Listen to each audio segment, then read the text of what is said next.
School में जाकर attendance देखता हूँ, बच्चों की उपस्थिति देखता हूँ, मास्टरों की उपस्थिति देखता हूँ। हम अगर गांव पे रहते हैं तो कम से कम 2-3 बार स्कूल जाते हैं। स्टाफ की कमी है। एसएमसी के साथ यही प्रयास रहा है कि ज़्यादातर हमारे गांव बच्चे पढ़ें, बच्चे पढ़ेंगे। जब बच्चे स्कूल जाएंगे, नियमित बच्चे स्कूल जाएंगे तो पढ़ेंगे।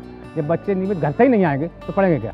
तो हम लोगों ने उस पर जोर डाला, अपना प्रभाव डाला कि बच्चों को ज़्यादा पढ़ाइए, विद्यालय भेजिए। जैसे कि हमारे विद्यालय में यदि जो है कुर्सी नहीं है, बच्चों के लिए मेज़ नहीं है पढ़ने लिखने के लिए, भोजन के लिए जो है बैठने के लिए डेस्क नहीं है, प्रांगण को सुरक्षित जो है कट स्टोन की व्यवस्था करने के लिए सुझाव दिए गए। उत्तर प्रदेश के 3 दूर दराज इलाकों के निवासी इन 3 लोगों में एक बात समान है। ये सभी अपने अपने स्थानीय स्कूलों के एसएमसी या विद्यालय प्रबंध समिति के सदस्य हैं। इन सब का लक्ष्य है भारत में शिक्षा के अधिकार का विकास करना। ये सभी जागरूक हैं कि 6 से 14 वर्ष तक सभी बच्चों को राइट टू एजुकेशन के तहत शिक्षा का अधिकार देना है, क्योंकि यही आरटीई भारत के मजबूत भविष्य का निर्माण करेगा। स्थानीय सहयोग से लोगों को जोड़कर ही आरटीई को सतही तौर पर क्रियान्वित किया जा सकता है। इसमें स्कूल प्रबंध समितियां अहम रोल अदा कर सकती हैं। ये समितियां सामुदायिक भागीदारी के द्वारा और स्कूलों की बेहतरी के लिए किए गए प्रबंध के माध्यम से स्कूल के प्रति समुदाय के स्वामित्व को सुनिश्चित कर सकती हैं। स्थानीय लोगों में से एसएमसी सदस्यों को चुनकर आरटीई शासनादेश को लागू किया जा रहा है। एसएमसी 4 मुख्य जिम्मेदारियों का निर्वाह कर रही है। स्कूल के माहौल में सुधार, 2 स्कूलों में उपस्थिति और प्रवेश में सुधार, 3 विद्यालय विकास योजनाओं का विकास, 4 ग्रामीणों और पंचायत सदस्यों के साथ मिलकर स्कूलों का सोशल ऑडिट आयोजित करना। आरटीई अधिनियम के अनुसार एसएमसी में 15 सदस्य होने चाहिए। उत्तर प्रदेश में इनमें से 11 सदस्य स्कूल के बच्चों के माता पिता होंगे और 4 नामित सदस्य होंगे। 11 अभिभावकों में से कम 50% महिलाओं का होना अनिवार्य है। ये 4 नामित सदस्य होंगे स्थानीय प्राधिकारी द्वारा नामित सदस्य, 1 सदस्य सहायक नर्स एवं मिडवाइफ एएनएम में से लिया जाएगा। जिला मजिस्ट्रेट द्वारा नामित 1 लेखपाल, विद्यालय का हेडमास्टर इस समिति का पदेन सदस्य सचिव होगा। विद्यालय प्रबंध समिति के 11 सदस्यों में से एक सदस्य अनुसूचित जाति, अनुसूचित जनजाति, अन्य पिछड़ा वर्ग तथा कमजोर वर्ग के बालक के माता पिता या संरक्षक होंगे। इन सदस्यों का चुनाव करते समय इस बात का ध्यान रखना जरूरी है कि ये सदस्य बेहतर शिक्षा के लिए समर्पित हों। इसके लिए जरूरी है शिक्षक सभी अभिभावकों में जागरूकता पैदा करें। गांव के सभी लोगों और अभिभावकों के साथ बैठक करने के लिए स्थान और समय तय हो। बैठक में आरटीई अधिनियम का एजेंडा बताया जाए। एसएमसी गठित करने के महत्व को समझाना और इसके क्रियाकलापों को बताना। आम सहमति से एसएमसी के 11 सदस्यों का चुनाव करना। आपसी सहमति से 11 अभिभावकों के तौर पर चयनित सदस्यों में से अध्यक्ष और उपाध्यक्ष का चुनाव करना। एक अभिभावक का चुनाव अध्यक्ष पद के लिए होगा। अध्यक्ष और उपाध्यक्ष के बीच पुरुष और महिला का अनुपात समान होना चाहिए। एसएमसी चुनाव की इस प्रक्रिया में वंचित श्रेणियों को समिति में भरपूर प्रतिनिधित्व दिया जाना जरूरी है। इस काम को खासकर उन्हें सौंपना चाहिए जिन्हें इसमें रुचि हो और जो बेहतर शिक्षा के लिए अपना समय और ऊर्जा खर्च कर सकें, जैसे सेवानिवृत्त सरकारी कर्मचारी और स्थानीय अध्यापक। एक बार जब एसएमसी का चुनाव हो जाता है तो सभी अभिभावकों और गांव के बाकी लोगों को शामिल करके पंचायत सदस्यों और दूसरे प्रबंधकीय निर्णय लेने वाले को साथ लेकर एक आम बैठक की जानी चाहिए। इस बैठक में सबका एक दूसरे से परिचय हो जाता है और एसएमसी का एजेंडा तय हो जाता है। आम बैठक के पश्चात अब एसएमसी काम करने के लिए तैयार है।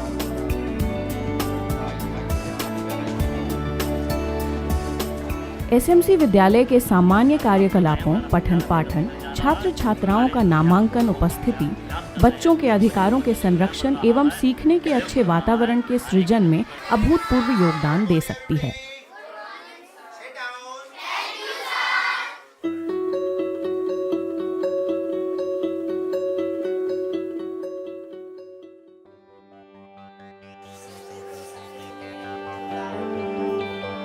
यदि सीखने के लिए सही माहौल दिया जाए तो हर एक बच्चा सफल होने में सक्षम है। आरटीई अधिनियम का उद्देश्य यही है। एसएमसी का काम भी यही है, जमीनी सतह पर इस लक्ष्य की प्राप्ति। इसके लिए सबसे पहले एसएमसी के सदस्यों को आरटीई अधिनियम द्वारा बच्चों को प्रदान किए गए मुख्य प्रावधानों को समझना आवश्यक है। 66वें संविधान संशोधन में 6 से 14 आयु वर्ग के सभी बच्चों को मुफ्त व अनिवार्य शिक्षा देने के उद्देश्य से 1 अप्रैल 2010 को केंद्र सरकार ने शिक्षा का अधिकार अधिनियम बनाया। इस अधिनियम के पारित होने से देश के हर बच्चे को प्राथमिक शिक्षा पाने का संवैधानिक अधिकार मिला।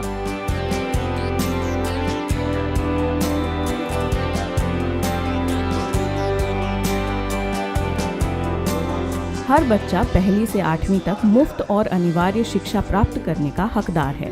प्राथमिक स्कूलों में अधिनियम के अनुसार न्यूनतम मापदंड होना चाहिए। अधिनियम के अनुसार किसी भी बच्चे की वापसी, निष्कासन या बोर्ड परीक्षा पास करना अनिवार्य नहीं होगा जब तक उनकी प्रारंभिक शिक्षा पूर्ण ना हो जाए। विद्यालय से छूटे हुए बच्चों का स्कूल में वापस लाकर विशेष प्रशिक्षण के द्वारा बाकी हमउम्र बच्चों के स्तर पर लाने के लिए भी प्रावधान है। इसके अतिरिक्त अधिनियम में स्कूल की मूलभूत सुविधाओं, शिक्षक छात्र अनुपात और अध्यापक के लिए प्रावधान किए गए हैं। सभी बच्चों को अपने आसपास के स्कूल में दाखिला लेने का अधिकार है। शिक्षा के अधिकार के तहत राज्य सरकारों को ये सुनिश्चित करना है कि उनके राज्य में बच्चों को निःशुल्क व अनिवार्य शिक्षा प्राप्त हो। बच्चों को शिक्षा के साथ साथ स्कूलों में अन्य अनिवार्य सुविधाएं जैसे मध्याह्न भोजन, स्वच्छ पेयजल की सुविधा, बच्चों को हाथ धोने की सुविधा, बालक बालिकाओं के लिए अलग अलग शौचालय, खेल कूद की सामग्री, खेल का मैदान भी दिया जाना निहित है।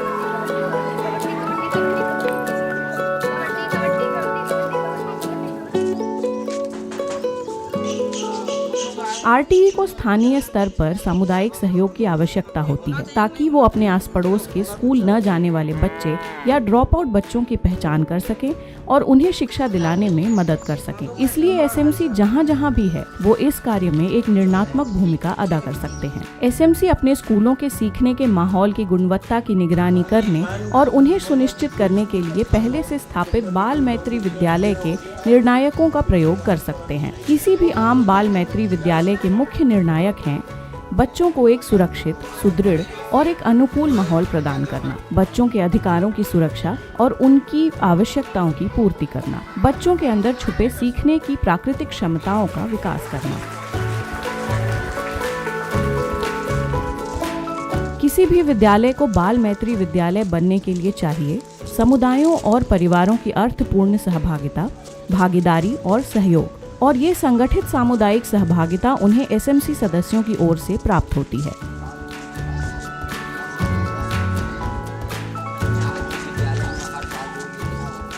इसके अतिरिक्त एसएमसी का मुख्य उत्तरदायित्व स्कूल से संबंधित सभी गतिविधियों में छात्रों में किसी प्रकार के भेदभाव को रोकना है। बच्चों में जाति, लिंग भेद, धर्म या किसी और प्रकार से भेदभाव नहीं होना चाहिए और साथ ही स्कूल में अनुशासन होना चाहिए बिना किसी मानसिक तनाव या शारीरिक दंड के।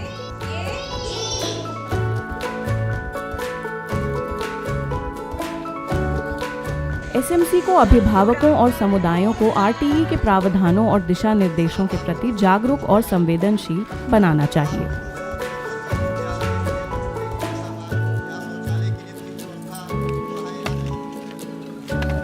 स्कूल नहीं आ रहे बच्चों को स्कूल तक लाने के लिए हाउस होल्ड सर्वे का आयोजन करना भी इनकी मुख्य जिम्मेदारियों में से एक है। इन सर्वे में एसएमसी सदस्यों को उन बच्चों के माता पिता से घर जाकर मिलते हैं जो काफी लंबे समय से स्कूल में अनुपस्थित रहे हों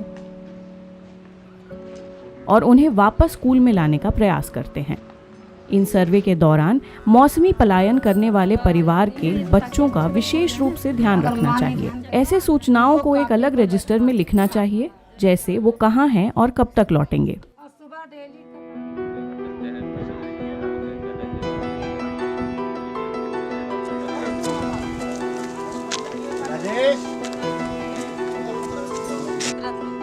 प्रत्येक स्कूल में एक बाल गणना रजिस्टर होना चाहिए जिसमें अपने क्षेत्र के 6 से 14 वर्ष तक सभी बच्चों का रिकॉर्ड रखा जाना चाहिए। एसएमसी इस रजिस्टर में दी गई सूचनाओं का प्रयोग स्कूल आने वाले 6 से 14 वर्ष तक के सभी बच्चों का रिकॉर्ड रखने के लिए कर सकती है। यदि कुछ बच्चे स्कूल से बाहर हैं या स्कूल छोड़ चुके हैं तो एसएमसी उन्हें आयु अनुसार स्कूल में ले जाने का प्रयास कर सकती है। ऐसे बच्चों को विशेष प्रशिक्षण की जरूरत होती है। एसएमसी का काम है ड्रॉप आउट बच्चों का विशेष प्रशिक्षण के प्रभाव और गुणवत्ता की निगरानी करना, जैसे कि शिक्षकों और बच्चों की नियमित उपस्थिति, सामग्री की उपलब्धता, बच्चों के साथ अध्यापक का व्यवहार, प्रशिक्षण का समय, अधिगम स्तर तथा निर्धारित कक्षा में प्रवेश होने तक ऐसे बच्चों की निगरानी करना।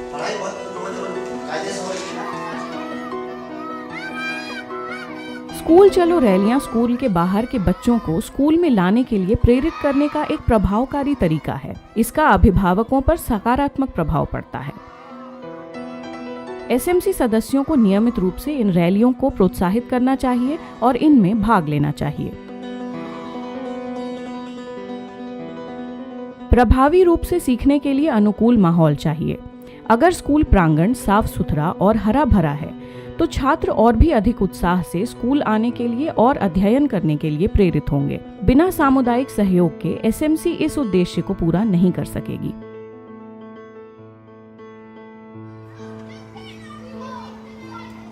बच्चों का स्वास्थ्य भी गुणवत्तापूर्ण अध्ययन के लिए एक विशेष घटक है। एसएमसी को इस क्षेत्र में बहुत से कर्तव्यों को निभाना पड़ता है, जिनमें स्कूल प्रांगण को पंचायत सफाई कर्मियों की सहायता से साफ सुथरा रखना शामिल है।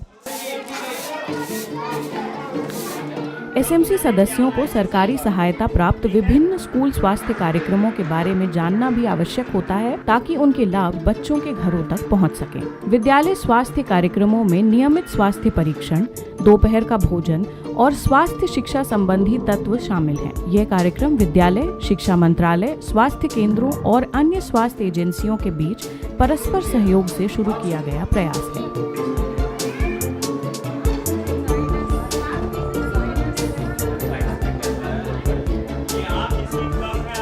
मिड डे मील का एक और लाभ ये है कि ये सुविधा अभिभावकों को बच्चों को स्कूल भेजने के लिए प्रेरित करती है। एक अच्छा मिड डे मील आधी लड़ाई तो जीत ही लेता है।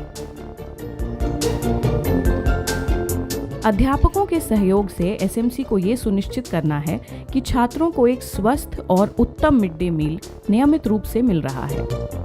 उन्हें ये भी सुनिश्चित करना है कि मिड डे मील साफ सुथरे और सुरक्षित वातावरण में बन रहा है या नहीं। मिड डे मील एक हवादार और रोशनी वाली रसोई में पकाया जाना चाहिए जो स्वच्छ हो, वहाँ बढ़िया निकासी हो और कूड़ा निष्पादन की प्रणाली हो। एसएमसी को ये सुनिश्चित करना होता है कि भोजन बनाने में कहीं बच्चे तो संलिप्त नहीं हैं और मिड डे मील मिलने में उनमें किसी प्रकार का भेदभाव तो नहीं किया जा रहा। ये देखना एसएमसी का कर्तव्य है कि छात्रों को भोजन मिल रहा है या नहीं और रसोइये की अनुपस्थिति में भी खाना बन रहा है या नहीं।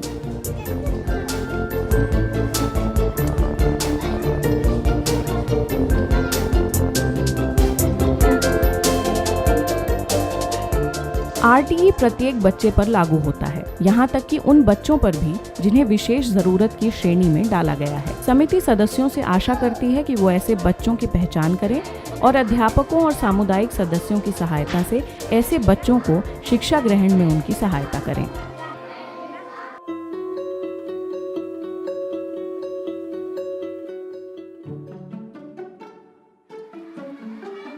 स्कूल के बेहतर प्रबंधन के लिए एसएमसी की बैठक माह में कम से कम एक बार अवश्य होगी। प्रत्येक बच्चे को, चाहे वो लड़का हो या लड़की, उसे उसका मूलभूत शिक्षा का अधिकार मिले। इसके लिए एसएमसी स्कूल की दिन प्रतिदिन की गतिविधियों पर निगरानी करेगी।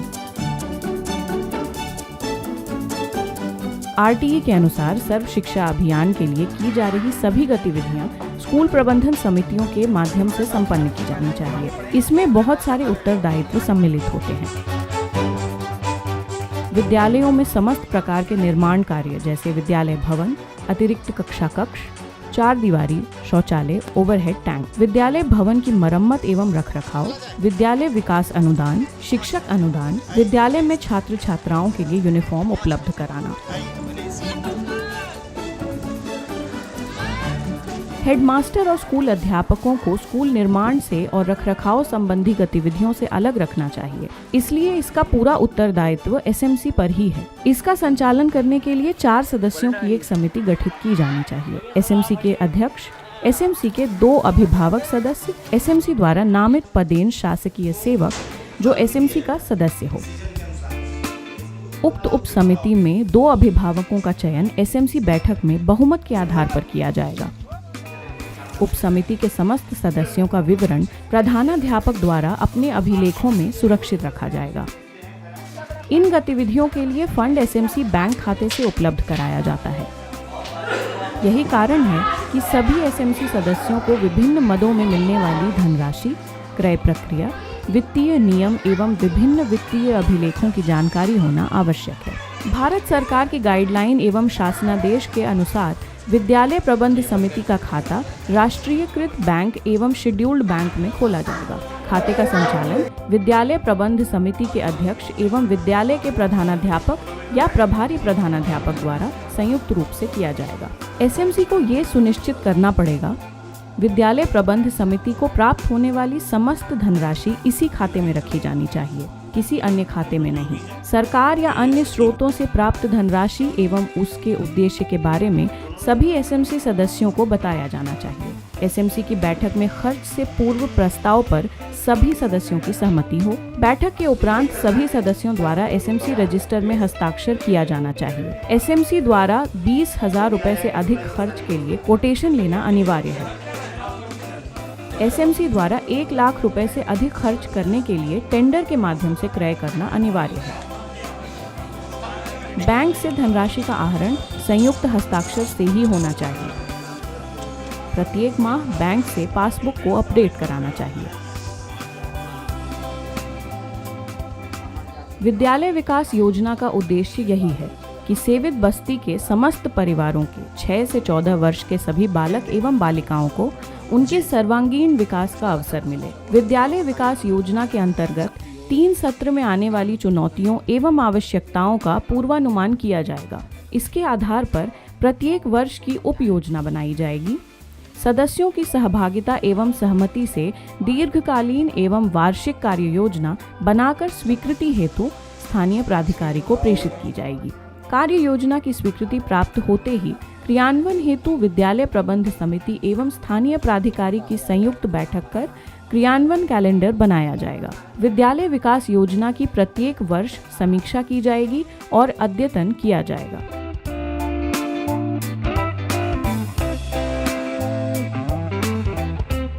शिक्षा की गुणवत्ता को बनाए रखना समिति के सदस्यों का उत्तरदायित्व है और इसके लिए एसएमसी को ये सुनिश्चित करना है कक्षा 1 और 2 में गतिविधि पर आधारित शिक्षा, कक्षा में किताबों के साथ टीएलएम का प्रयोग, अध्यापकों द्वारा छात्रों की एक्सरसाइज बुक की नियमित जांच, छात्र अपनी पुस्तकों को पढ़ने योग्य हो जाएं, शिक्षा को पर्यावरणीय ज्ञान से जोड़ना, बेहतर समझ के लिए विज्ञान किटों का प्रयोग, छात्रों के लिए प्रगति रिपोर्ट का रखरखाव, पुस्तकालय का विकास और पढ़ने के लिए प्रोत्साहित करना, प्रार्थना के समय सामान्य ज्ञान के बारे में बताना।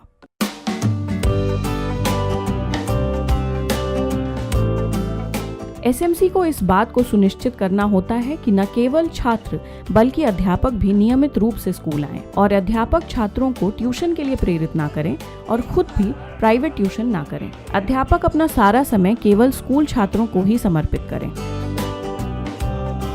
उन पर सरकारी गणना कार्य, चुनाव ड्यूटी और आपातकाल प्रबंधन वगैरह के अलावा कोई भी अतिरिक्त भार नहीं डालना चाहिए।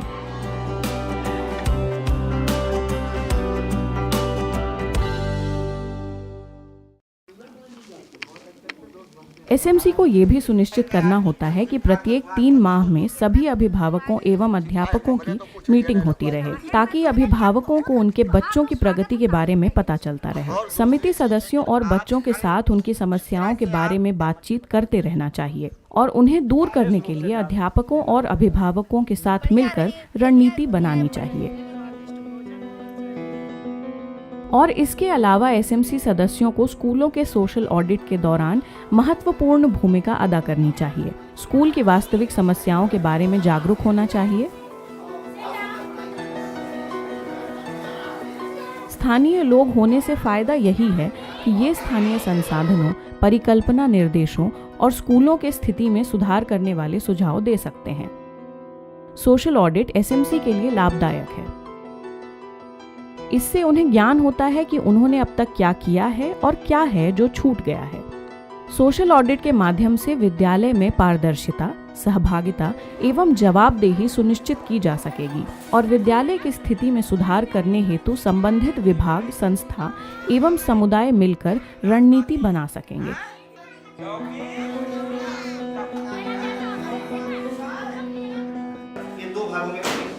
इन विभिन्न और कई प्रकार के उत्तरदायित्वों का प्रभावपूर्ण रूप से निर्वाह करने के लिए एसएमसी के पास एक उचित और प्रभावी तरीका है एसएमसी रजिस्टर। ये रजिस्टर 2 पहलुओं पर गौर करता है। स्कूलों की समस्याओं और संबंधित कार्यों को रजिस्टर में दर्ज करना, उन सभी बच्चों की पहचान करना जो 5 दिवसों से अधिक समय से अनुपस्थित रहे हों। रजिस्टर में एसएमसी की मासिक बैठकों की कार्यवाहियों और लिए गए निर्णयों का रिकॉर्ड रहता है और साथ ही ये सार्वजनिक भी किया जाता है ताकि पारदर्शिता बनी रहे। ये सदस्यों की सहायता भी करता है कि वो कहाँ पर खड़े हैं और उन्हें अपने उद्देश्यों की प्राप्ति के लिए अभी और क्या क्या करना है। ये रजिस्टर एसएमसी के 2 वर्ष के कार्यकाल के दौरान कार्य करता है। ये एसएमसी के एजेंडा को दिशा निर्देश देने के लिए एक गाइड बुक की तरह कार्य करता है। ये मासिक रूप से पिछली बैठक से अगली होने वाली बैठक तक का रिकॉर्ड रखता है। इनमें एसएमसी द्वारा लिए गए निर्णयों, उत्तरदायित्वों और सामुदायिक सहयोग के बारे में लिखा होता है। ये रिकॉर्ड गांव की बैठकों, अभिभावक अध्यापक बैठकों और सोशल ऑडिट में बहुत सहायक होते हैं। प्रत्येक एसएमसी का 2 वर्ष का कार्यकाल होता है, जिसके बाद इसे दोबारा गठित किया जाता है और ये सब एक संगठित तरीके से किया जाता है। स्कूल पढ़ने वाले बच्चों के माध्यम से इस प्रक्रिया में भाग लेने के लिए एक लिखित आग्रह सभी अभिभावकों को भेजता है। एसएमसी को पुनः संगठन खुले स्थान पर जितना संभव हो अधिक से अधिक अभिभावकों की उपस्थिति में होना चाहिए। इसके पश्चात खंड शिक्षा अधिकारी के माध्यम से इसके परिणाम जिला बेसिक शिक्षा अधिकारी के पास भेजे जाने चाहिए। इसमें सभी सदस्यों का नाम, लिंग, पद और उनके मोबाइल नंबर होना चाहिए।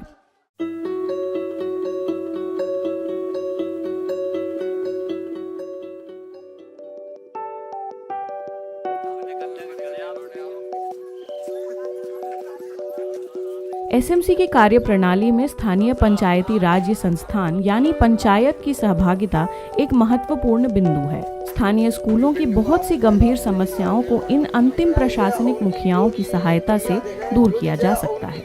बच्चों को अगर उनके शिक्षा का अधिकार बिना भेदभाव और बिना भय के नहीं मिल पा रहा है तो एसएमसी को स्थानीय प्राधिकारियों को रिपोर्ट करने का अधिकार होता है।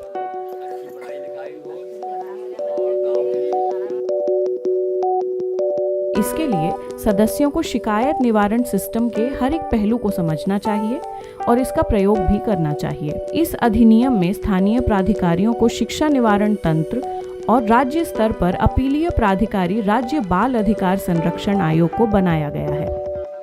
इसके अंतर्गत शिक्षा का अधिकार कानून से संबंधित कोई भी शिकायत लिखित रूप में स्थानीय प्राधिकारी को दिया जा सकता है। शिकायतों का पंजीकरण किसी भी रूप में किया जा सकता है, जैसे डाक, टेलीफोन, इंटरनेट, व्यक्तिगत आदि। प्रत्येक शिकायत दिनांक और संख्या सहित संबंधित बेसिक शिक्षा अधिकारी द्वारा बनाए गए रजिस्टर में पंजीकृत होना चाहिए। शिकायत के पंजीकरण की पावती, संपर्क नंबर एवं व्यक्ति के नाम के साथ देना है। भविष्य में आवश्यक कार्यवाही हेतु शिकायत की प्रतिलिपि स्थानीय प्राधिकारी एवं राज्य बाल अधिकार संरक्षण आयोग को दिया जाना चाहिए। शिकायत की जांच करने के लिए किसी वरिष्ठ अधिकारी का होना अनिवार्य है। जांच की प्रक्रिया शिकायतकर्ता की जानकारी में होना आवश्यक और अनिवार्य है। जांच का परिणाम सीमित समय के अंदर लिखित रूप में शिकायतकर्ता को अवगत करा दिया जाना चाहिए। सभी सुनने वाले भाई बहनों को नमस्कार और हमारी प्यारी काकी को प्रणाम। एसएमसी सदस्यों को स्वयं को जागरूक बनाने के प्रत्येक अवसर से लाभ उठाना चाहिए। इसमें से एक है एसएमसी को प्रशिक्षित करने वाले जन पहल रेडियो के रेडियो कार्यक्रम को सुनना। जन पहल रेडियो कार्यक्रम के प्रसारण के समय विद्यालय के अन्य शिक्षकगण, विद्यालय में अध्ययनरत बच्चों के माता पिता, अभिभावक एवं स्थानीय परिवारों के सदस्यों को विद्यालय प्रांगण में आमंत्रित कर उक्त कार्यक्रम सुनवाए जाने का प्रयास किया जाए। समय समय पर एसएमसी सदस्यों को तैयार करने और बच्चों के अधिकारों के बारे में जागरूकता निर्माण करने के लिए उत्तर प्रदेश में कई सारे माध्यम हैं। SMC कनेक्ट मोबाइल आधारित फीडबैक सिस्टम। राज्य के पिछड़े जिलों में उपस्थिति में सुधार लाने के लिए थिएटर, RTE मेला, जिसमें पूरे उत्तर प्रदेश की ब्लॉक स्तर की सामुदायिक गतिविधियों को SMC सदस्यों के माध्यम से सम्मिलित किया जाता है। SMC को ग्रामीण स्कूलों की प्रभाविता में सुधार लाने के लिए ऐसे हर कार्यक्रम में भाग लेना चाहिए और इनके प्रति जागरूक भी होना चाहिए।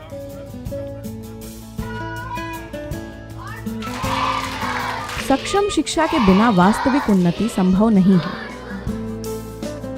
अगर भारत से गरीबी और पिछड़ेपन को दूर करना है तो राष्ट्र को शिक्षा की गुणवत्ता में सुधार लाने के लिए मेहनत करनी पड़ेगी। ये तभी संभव होगा जब एक जागरूक और क्रियाशील समुदाय प्रगति और उन्नति की ओर अनुभवी कदम उठाएगा। तभी प्रत्येक SMC सदस्य वास्तविक बदलाव ला सकेंगे और तभी संपूर्ण परिवर्तन और एक संपूर्ण व्यवहारिक बदलाव दिखाई देगा।